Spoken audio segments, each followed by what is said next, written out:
उसके मेंबर बढ़ा दिए, मतलब 1 साल के बाद घोषणा करी सरकार ने। जनवरी 2025 में सरकार ने ये कहा था कि पूरे के पूरे देश के कर्मचारियों का मतलब ये दबाव पड़ा सरकार के ऊपर कि 8वें वेतन आयोग सरकार नहीं दे रही। और जब सरकार के ऊपर ये दबाव आया, जब उसने घोषणा की थी कि 8वें वेतन आयोग हम सभी लोगों को देंगे, और उस टाइम था दिल्ली का चुनाव। दिल्ली के चुनाव में घोषणा थी, उठा के देख लो सारा रिकॉर्ड। परंतु अब वो 11 महीने तक सरकार मतलब सोगी, क्योंकि दिल्ली के कर्मचारियों की वोट लेनी थी। सरकार ने वोट ले ली, दिल्ली में सरकार बीजेपी की आ गई। उसके बाद सरकार सोगी, कर्मचारी आंदोलन करते रहे कि 8वें वेतन आयोग का गठन करो, गठन करो, गठन करो। वो तो घोषणा ही थी ना जनवरी 2025 में। तो 11 महीने लगे सरकार को, मतलब ये कमेटी बनाते बनाते 18 महीने में वो रिपोर्ट देगी। इतना कोई ना कोई दूसरा चुनाव आ जाएगा। और हमें तो ये भी आशंका है कि सरकार इस वेतन आयोग को इतना लंबा भी खींच सकती है कि 2029 तक इसको ले जाए, 2028 तक, क्योंकि 2029 में इलेक्शन होना है। 2028 तक इसको सरकार ले जा सकती है और 2028 में देगा इसका टूटी फूटी रिपोर्ट। क्योंकि अब की बार पहली बार इस तरीके का आया है वेतन आयोग के अंदर, ये जो एक कमेटी बनी है ना, इसको कह दिया कि कंडीशनल है सारे का सारा सौदा। उसमें मतलब आर्थिक स्थिति भी देखनी है, पेंशनर्स को भी देखना है।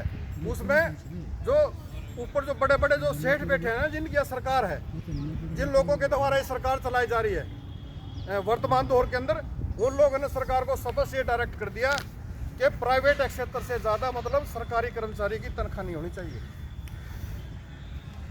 अगर सरकारी क्षेत्र में ज़्यादा तनख्वाह रहेगी ना, तो प्राइवेट क्षेत्र का जो कर्मचारी है वो भी कल डिमांड करेगा।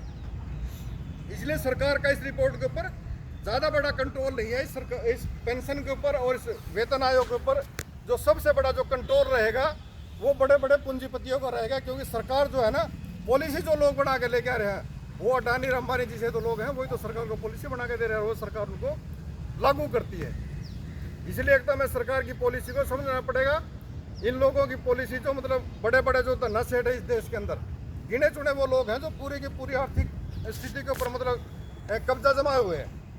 हम तो मतलब थोड़े से लोग हैं मतलब जो इस तरीके के हैं, जो लगातार लोगों के बीच में अपनी बात को रख रहे हैं, सरकार के खिलाफ में खड़े हैं। परंतु सरकार का इस तरीके का एजेंडा आज आप लोगों के बीच में पड़ के आ रहा है कि जो बोलेगा वो अंदर भी हो जाएगा। और चुनाव है, मतलब बिहार का इलेक्शन आ रहा है, वहाँ सरकार जीतेगी 100% इसमें कोई दो राय नहीं। किस तरीके से जीतेगी कि 65 लाख तो वोट कट गई बिहार से, और मेरे ख्याल का 60-65 लाख औरतों को 10-10 हज़ार रुपये दे दिए इलेक्शन से पहले ही। जो वो विपक्ष साढ़े जो चिल्ला रहे हैं ना, वोट चोरी वोट चोरी वोट चोरी, वो कोई न्यू नहीं चिल्ला रहे, उनके पास भी कहीं ना कहीं प्रूफ है। इलेक्शन कमीशन बोलता नहीं, जितने भी संवैधानिक व्यवस्था है पूरे देश की है, सब के ऊपर सरकार का कब्जा जो सरकार चाहती है वो लोग वो कर रहे हैं। सुप्रीम कोर्ट के मतलब चीफ जस्टिस को जब लोग जूता दिखा दे या जूता मार दे, तो मतलब इस देश में बचा क्या है आजकल? चीफ जस्टिस भी तो उल्टी सीधी बयानबाजी करे, वो अपने अपने नहीं सोचते। चीफ जस्टिस एक मिनट की बात में ध्यान नहीं भटकाना चाहिए, हमें उनके बीच में भी तो जाना चाहिए ना कि कौन लोग हैं, किस तरीके के, किसको क्या पावर है। जूता दिखा दिया, जूता मैं आपने दिखा दिया तो मेरी सीधी FIR लॉज होगी, उसके तो कोई नहीं हुई आज तक। समझेगा नहीं? मतलब ये है कि जिसकी सरकार उसका सारा सिस्टम। आज हमारे पास अगर पावर है ना तो ये सिफारिशें लागू करवा लेंगे। हमारे पास पावर नहीं है ना, पावर कोई हम कोई सत्ता में तो है नहीं, अपने पास तो यही तो पावर है अपनी जो हम यहाँ बैठे हैं। ये पावर हमारी मजबूत है तो ये रिपोर्ट हमारे ऊपर भी लागू हो जाएगी। ये पावर नहीं रहेगी तो नहीं होगी। ज़्यादा से ज़्यादा मेंबरशिप की जो हम बात करते हैं लगातार अपने बीच में, कि ज़्यादा से ज़्यादा जो मेंबरशिप है ना, वो मेंबरशिप करना भी हमारे लिए बहुत ज़रूरी है। क्योंकि किसी भी संगठन की जो मूलभूत जो ताकत है ना, वो उसकी मेंबरशिप के ऊपर आधारित होती है। और उसकी मेंबरशिप को देखते हुए मतलब आंदोलन को कहीं ना कहीं धार दी जाती है। मेंबरशिप कम है तो धार हमारी कहीं ना कहीं थोड़ी रहेगी या कुंद रहेगी। मेंबरशिप कहीं ना कहीं हमारी ज़्यादा है तो हम उसको ज़्यादा मजबूती से ज़्यादा सरकार के ऊपर मतलब ज़्यादा बड़ा दबाव अपना बना सकते हैं। मतलब इस तरीके का सिस्टम तो हमें बनाना ही पड़ेगा और ये देखना ही पड़ेगा। और उसमें सबसे बड़ी जो जिम्मेवारी हो जाती है ना, वो जो चुनिंदा जो हमारे साथी है ना, उनकी ज़्यादा सी जिम्मेवारी बन जाती है। और हम ये भी कोई नहीं कह रहे भाई रोज की रोज को भागते रहे, रोज की रोज भागते रहे। मतलब जब भी टाइम लगे, एक हफ्ते में एक दिन का भी समय लगा देना तो महीने में 4 दिन का तो समय मतलब निकाल ही लेना चाहिए। अगर 4 दिन हम 4 गांव भी कर जाते हैं ना तो वो हमारे लिए काफ़ी रहेगा, इसमें कोई दो राय नहीं है। बीच में समय मिलता है तो साथी लगा लें, परंतु जमा खाली रहोगे ना तो फिर दिक्कत रहेगी ज़्यादा से। उसके साथ साथ मतलब रिटायर्ड कर्मचारी संघ कोई रिटायर्ड कर्मचारियों की समस्याओं के लिए बना हुआ ऐसा भी नहीं है। ये पूरे के पूरे देश के जो कर्मचारी हैं, अन्य जो जन संगठन है, अभी मतलब हमने सभी लोगों ने मिलकर आप लोगों के सहयोग से मतलब 4 लाख से ज़्यादा पैसा इकट्ठा किया यहाँ। इसलिए किया कि बाढ़ राहत के लिए। और वो बाढ़ तो मतलब जो प्राकृतिक जो आपदा है वो देख के नहीं आती, वो किसी एक आदमी पर प्रभाव नहीं डालती, वो सारे के सारे क्षेत्र के अंदर प्रभाव डालती है। वो 4 लाख पैसा हमने हरियाणा में भी दिया। और अभी एक हफ्ता पहले हमारे साथी जाकर पंजाब के पटियाला के पास के जो गांव थे, जो काफ़ी सारे मतलब जो किसान वहाँ पर थे, उन लोगों के बीच में जाके मतलब यूरिया और DAP की खाद और कुछ जो विकलांग जो साथी थे उनको भी 5-5, 7-7 हज़ार रुपये दे के आए हैं। जो 4 लाख से जो ज़्यादा जो रुपये हमारे पास था उसको तकरीबन डिस्ट्रीब्यूट किया है, उन लोगों के बीच में गए हैं। तो मतलब अकेला हम अपने संगठन को चला ले ऐसा संभव नहीं है। तो दोस्तों जितनी बड़ी हमारी भागीदारी होगी ना उतना ज़्यादा दबाव हम लोगों के ऊपर बढ़ा सकते हैं।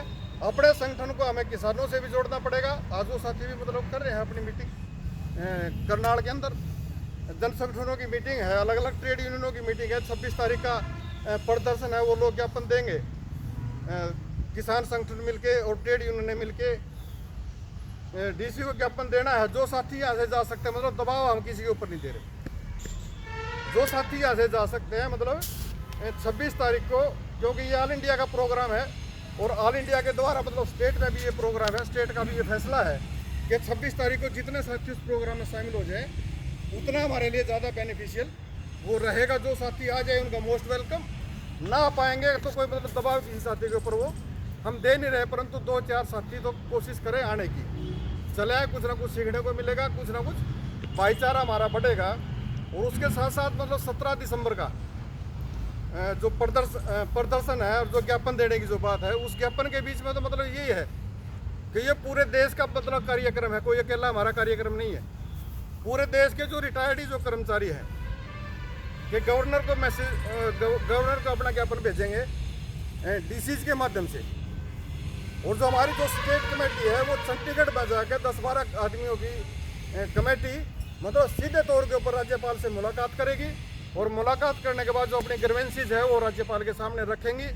जिलों के ऊपर प्रदर्शन करके जो जिला कमेटी के जो साथी हैं वो अपना ज्ञापन देंगे, परंतु उस ज्ञापन के अंदर ये जरूरी है कि ज़्यादा से ज़्यादा लोग शामिल हों। और 17 दिसंबर तक कुछ ना कुछ ठंड भी बढ़ेगी, तो इस ठंड को दरकिनार करते हुए मैं तमाम साथियों से अपील करूँगा कि 17 तारीख के प्रोग्राम के अंदर ज़्यादा से ज़्यादा साथी हमारे शामिल रहेंगे। और 22-23 फरवरी का जो ये साथी बलराज ने भी रखा है, मास्टर जी भी जो रखे गए हैं, क्योंकि ये जो पूरे देश के जो रिटायर्ड जो साथी आएंगे वो हरियाणा का मतलब जो चुनाव किया है ना, हरियाणा तो बहुत सारी स्टेटों से छोटी स्टेट है, बहुत सारी स्टेटों से छोटी स्टेट है, परंतु चुनाव हरियाणा का किया। और दूसरा ही सम्मेलन है, दूसरे सम्मेलन को हरियाणा में रखने का कोई ना कोई प्रोग्राम इसलिए तय किया गया कि हरियाणा के जो लोग हैं ना लड़ाकू बहुत हैं और सेवा करने में मतलब सेवादार भी बहुत बढ़िया है। और ये हमारा भी सौभाग्य है कि जितने भी जो लोग आएंगे वो 500 आए, 600 आए, जो भी लोग आए उसमें इस तरीके का प्रोग्राम रहेगा दोस्तों के जो पहले दिन का जो पहला जो सेशन रहेगा ना वो हमारे आम कर्मचारी साथी जो रिटायरी साथी है वो उसके बीच में आम जनता का हिस्सा उस सम्मेलन के अंदर शामिल हो सकता है। वो ओपन सेशन रहेगा, पहला जो सेशन रहेगा वो ओपन सेशन है, उसमें कोई भी साथी पार्टिसिपेट कर सकता है। परंतु उसके बाद जो सेशन चलेगा सैनिक समाज धर्मशाला के अंदर, उसमें सिर्फ वो लोग शामिल होंगे जो चिन्हित जो लोग हैं, जो डेलीगेट हैं। आम आदमी उस सम्मेलन के बीच में शामिल नहीं रहेगा। हम वहाँ से इकट्ठे हो गए वापस अपने घरों को आ जाएंगे, क्योंकि जो 30 जो साथी है ना हरियाणा से 30 ही डेलीगेट है, मेरे ख्याल का 30 के 30 स्टेट कमेटी के साथी है। जिले को या ब्लॉक को कोई डेलीगेट अभी तक नहीं मिला, भविष्य में कोई मिल जाता है तो वो एक अलग चीज़ है, परंतु